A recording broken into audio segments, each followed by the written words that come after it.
৬৫% মানুষ আওতার বাইরে থাকায় বিদ্যুতের দাম বৃদ্ধি সাধারণের মধ্যে খুব বেশি প্রভাব পড়বে না এমন দাবি সরকারের। এমনকি প্রভাব যাতে না পড়ে সে লক্ষ্যেও কাজ চলছে বলে জানানো হলো। অন্যদিকে বিগত সরকারের সময় বিদ্যুৎ খাতে লাগামহীন দুর্নীতি হয়েছে অভিযোগ তুলে এখান থেকে বেরিয়ে আসার চেষ্টা চলছে। তথ্য মন্ত্রণালয়ের ব্রিফিংয়ে এসব কথা বলেন তথ্যমন্ত্রী ও প্রধানমন্ত্রীর উপদেষ্টা। ১ মাসের ব্যবধানে ২ দফা জ্বালানি তেলে দাম বাড়ানোর পর মানুষের মধ্যে যখন হাহুতাশ, ঠিক তখন বাড়ানো হয় বিদ্যুতের মূল্য। এমন পরিস্থিতিতে মানুষের যখন ত্রাহিহাল, অর্থনীতি বিশ্লেষকরাও যখন বলছেন মূল্যস্ফীতি নাগাল ছাড়াবে, তখন সরকারের তথ্য মন্ত্রণালয় সংবাদ সম্মেলন করে দাবি করল সাধারণ মানুষের মধ্যে এর খুব একটা প্রভাব পড়বে না। ৭৫ পর্যন্ত আমরা বাড়াচ্ছি না, কিন্তু যারা ফ্যাক্টরি, যারা বিদ্যুৎ দিয়ে বিভিন্ন কিছু উৎপাদন করেন, ব্যবসা করেন, তার বিদ্যুতের দাম বাড়বে, কারণ তার চেয়ে বেশি ব্যবহার করেন। That's for sure.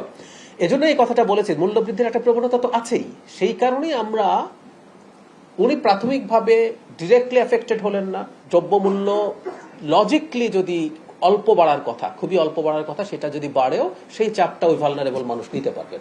নগদ নিয়ে এলো হার না মানা হার অফার। সর্বনিম্ন ১০,০০০ টাকা রেমিটেন্স নগদে পাঠালে থাকছে স্বর্ণের হার জেতার সুযোগ। শনিবার সকালে সচিবালয়ে আয়োজিত ব্রিফিংয়ে তথ্যমন্ত্রী বলেন, বিগত সরকারের লাগামহীন দুর্নীতির দুষ্টচক্র থেকে বের হয়ে আসতে চেষ্টা করছে সরকার।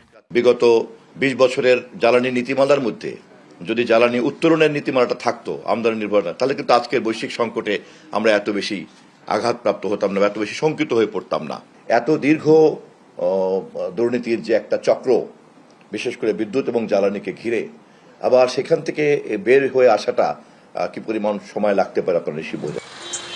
এছাড়া ডিজেলের দাম অপরিবর্তিত থাকায় বিদ্যুৎ ও জ্বালানি খাতে আর্থিক ভারসাম্য রক্ষা এবং সাধারণ মানুষের ওপর অতিরিক্ত চাপ কমানোর মধ্যে একটি সমন্বিত অবস্থান বলেও মনে করে সরকার।